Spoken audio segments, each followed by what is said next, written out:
નમસ્કાર બાળ મિત્રો, આપ સૌને આ તાસમાં આવકારું છું.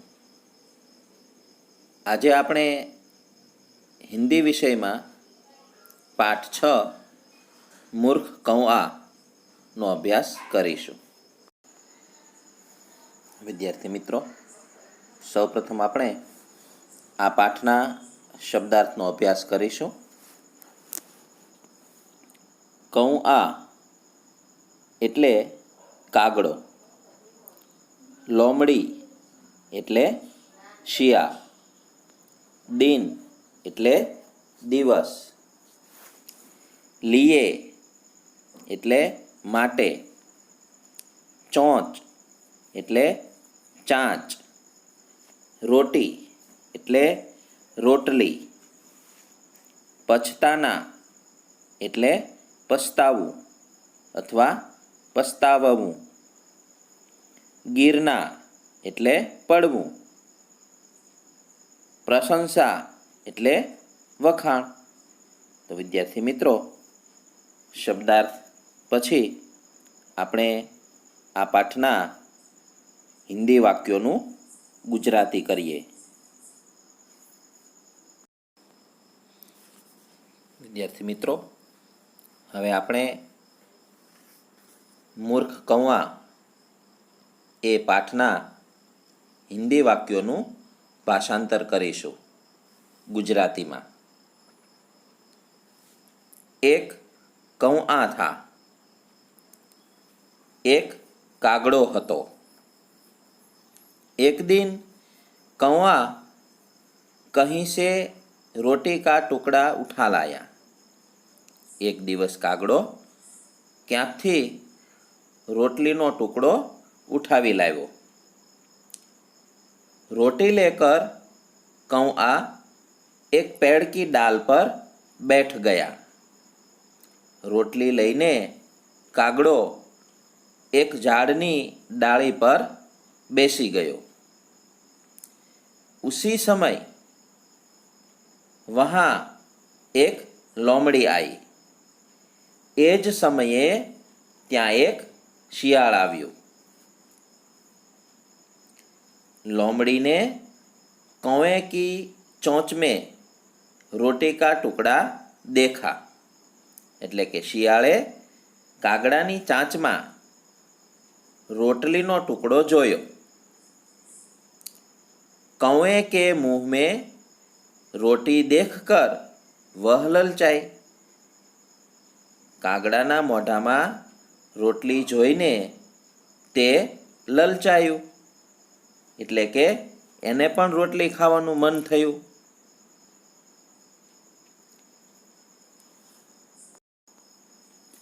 વિદ્યાર્થી મિત્રો, આપણે જેટલા હિન્દી વાક્યોનું ભાષાંતર કર્યું એટલા હિન્દી વાક્યોનું ભાષાંતરનું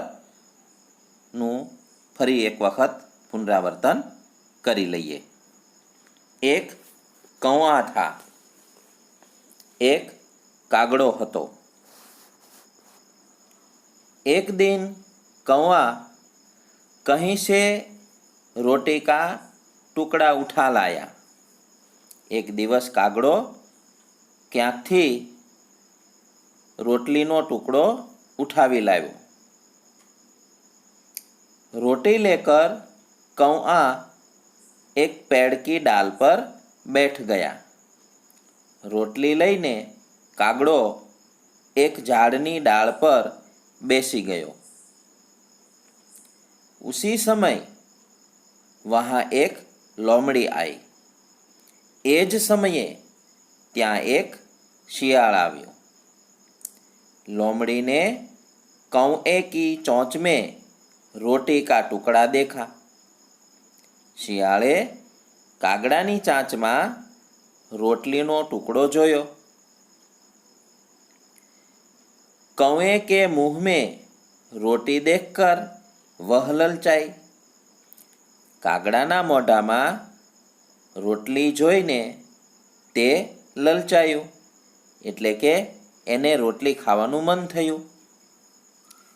रोटी पाने के लिए लोमड़ी ने एक युक्ति सोची. રોટલી મેળવવા માટે શિયાળે એક ઉપાય વિચાર્યો.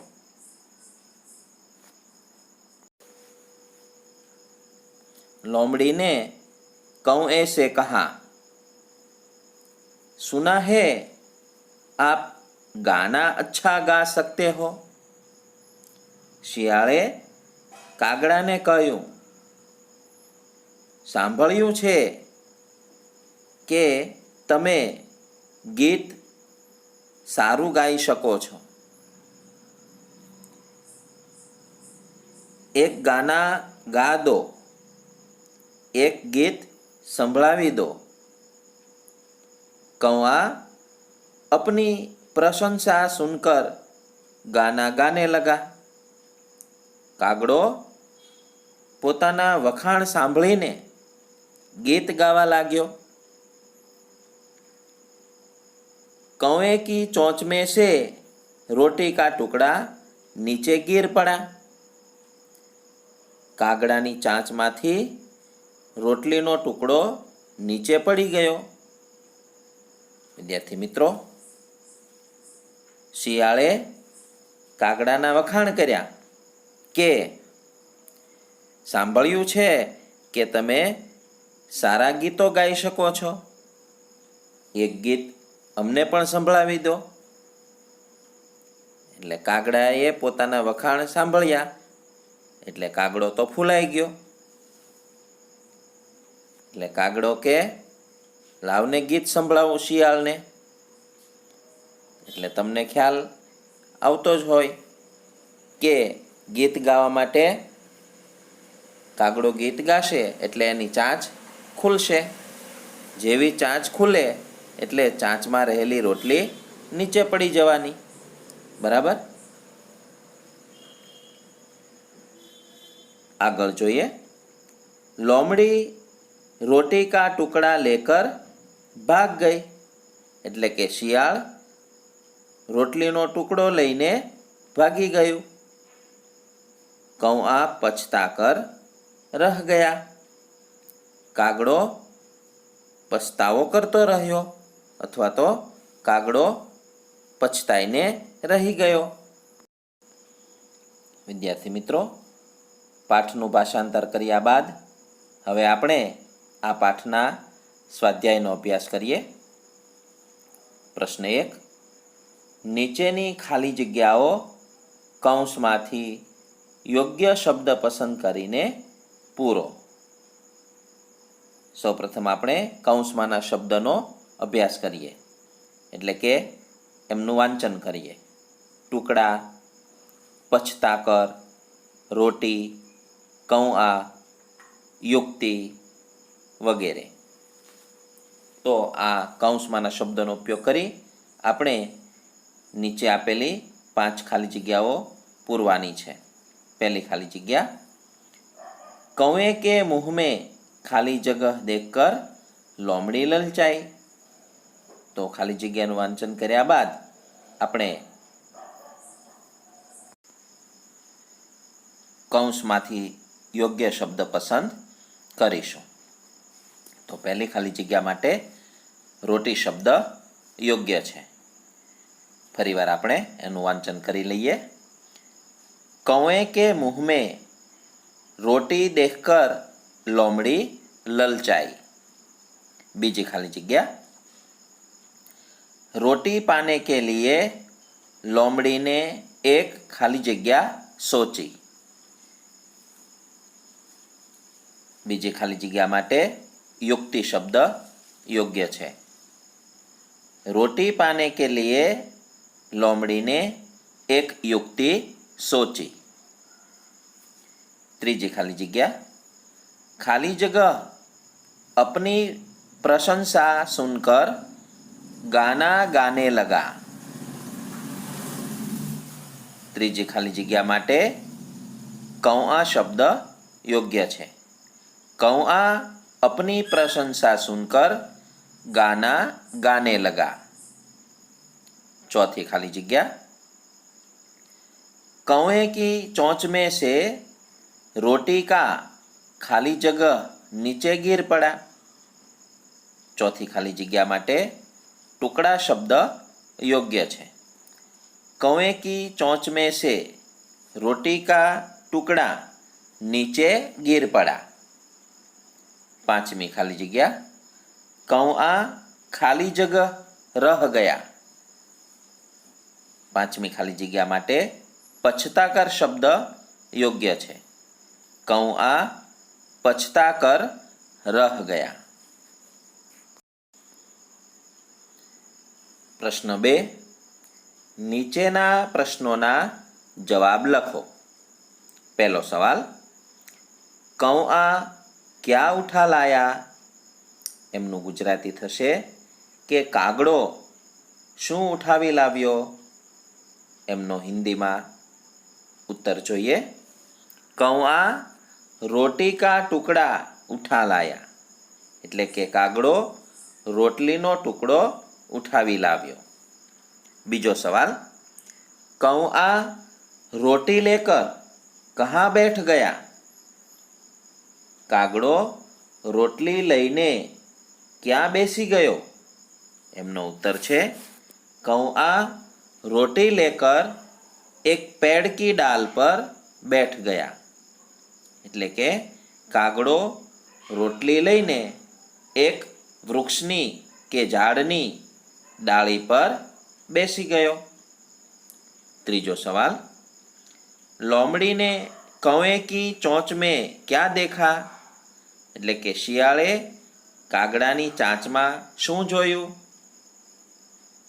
એમનો ઉત્તર છે लोमड़ी ने कौए की चोंच में रोटी का टुकड़ा देखा, એટલે કે શિયાળે કાગડાની ચાંચમાં રોટલીનો ટુકડો જોયો.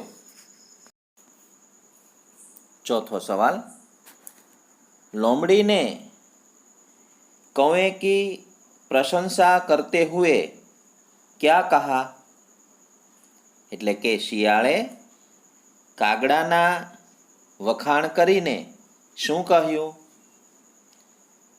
એમનો ઉત્તર છે સુના હે આપ ગાના અચ્છા ગા સકતે હો, એટલે કે સાંભળ્યું છે કે તમે ગીતો સારા ગાઈ શકો છો. પાંચમો સવાલ, कौए की चोंच में से रोटी का टुकड़ा क्यों गिर पड़ा? એટલે કે કાગડાની ચાંચમાંથી રોટલીનો ટુકડો શા માટે પડી ગયો? એમનો ઉત્તર છે क्योंकि कौआ अपनी प्रशंसा सुनकर गाना गाने लगा था, એટલે કે કારણ કે કાગડો પોતાના વખાણ સાંભળીને ગીત ગાવા લાગ્યો હતો. પ્રશ્ન 3. નીચેના ગુજરાતી શબ્દો સામે હિન્દી શબ્દો લખો, એટલે કે આપેલા ગુજરાતી શબ્દોનું હિન્દી લખવાનું છે. પહેલો શબ્દ છે રોટલી. રોટલીને હિન્દીમાં કહેવાય રોટી. બીજો શબ્દ છે શિયાળ. શિયાળને હિન્દીમાં કહેવાય લોમડી. ત્રીજો શબ્દ છે દિવસ, એટલે દિન. ચોથો શબ્દ છે પડવું, એટલે ગિરનાર. પાંચમો શબ્દ છે વખાણ, એટલે પ્રશંસા. છઠ્ઠો શબ્દ છે પસ્તાવું, એટલે કે પછતાના.